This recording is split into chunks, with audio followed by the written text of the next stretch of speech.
Assalamu alaikum. My name is Dr. Rijli Abdul Mukmi Muhammad. I'm the farm manager at Muhammad Farms and the Minister of Agriculture for the Nation of Islam. And I'm also the Vice President of the Black Farmers and Agriculturalists Association. I was just at a rally, a Save the Land and Black Farm rally in Tillery, North Carolina, just yesterday, where we are raising money to help save black farm land and keep the black farmers on the land and hopefully put them back into business, because over time they have been put out of business by the U.S. Department of Agriculture and the U.S. government. We had a lawsuit called the Pickford lawsuit, Pickford v. Glickman, in 1997, that supposedly was to help the farmers. But actually, the farmers went to Washington to get help or relief from being foreclosed on by the U.S. Department of Agriculture. There were about 3,000 farms under foreclosure.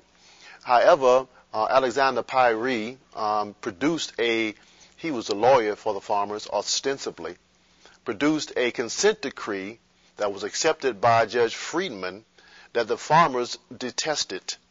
The farmers protested against the lawsuit, the consent decree, which was a sellout by the government, produced in the press as a great relief for black farmers, solving the problems. But one thing that the consent decree did not do, it did not punish not one of those workers in the USDA who had participated in the discrimination that took away the black farmers' land. Not one was fired.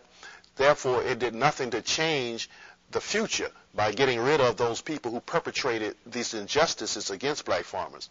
On top of that, as I stated, the black farmers did not go to Washington to get $50,000. Okay? They went to Washington to save their land, to stop the USDA from foreclosing on their land. However, what they did with the consent decree was a very slick and wickedly wise game.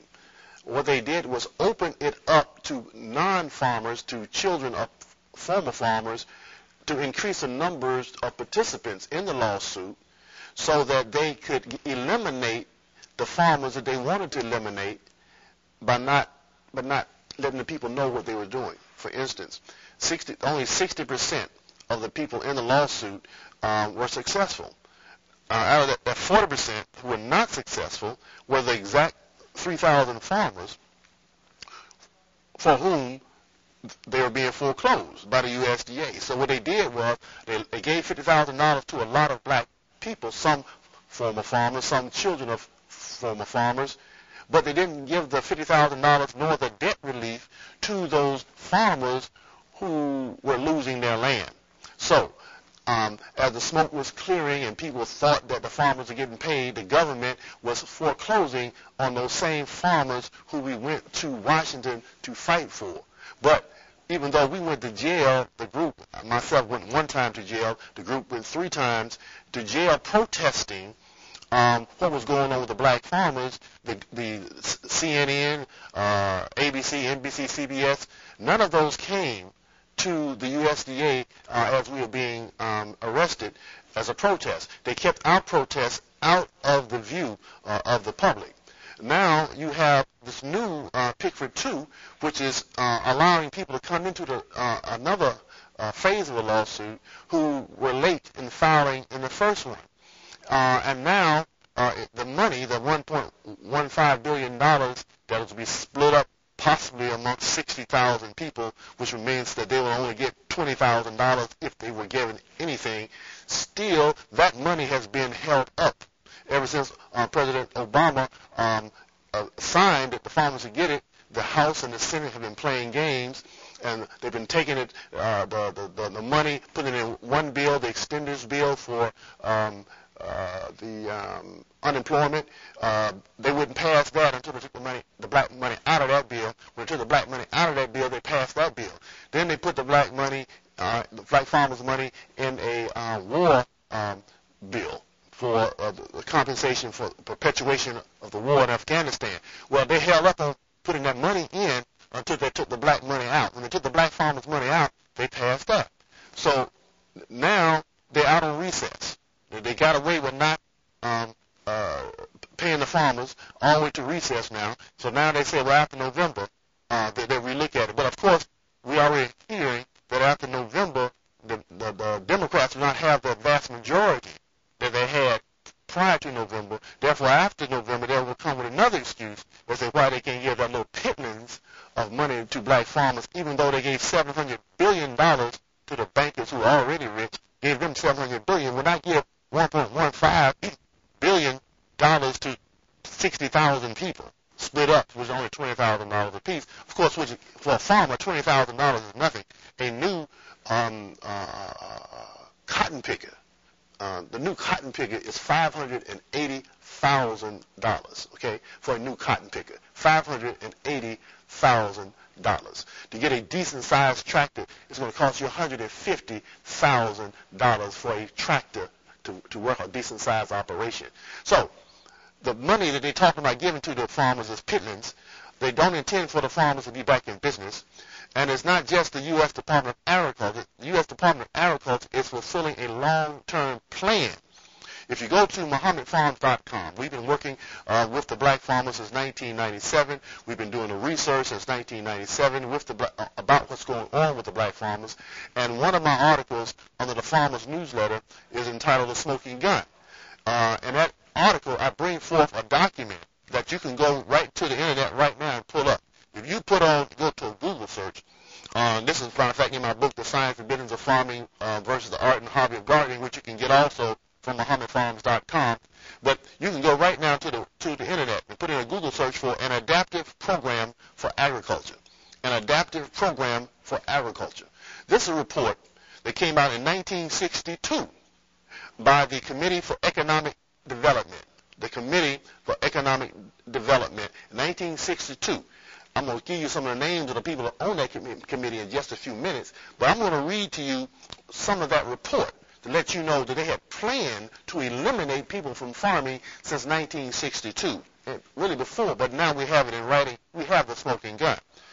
Quote, net migration out of agriculture has been going on for 40 years and at a rapid rate. Nevertheless, the movement of people from agriculture has not been fast enough. The adaptive approach utilizes positive government action to facilitate and promote the movement of labor and capital where they will be most productive and will earn the most income. That's unquote. Further into my book.